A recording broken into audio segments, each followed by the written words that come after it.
Okay, Kevin Tharp here. Today what we're going to do is we're going to take boiling water and we're going to, it's minus 15 degrees out right now in Menominee, Wisconsin.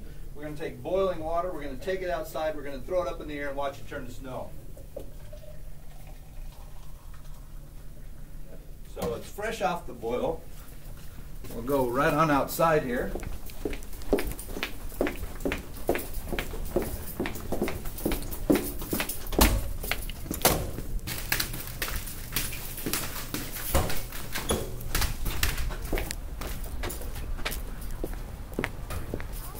And we will throw it up. Oh my gosh.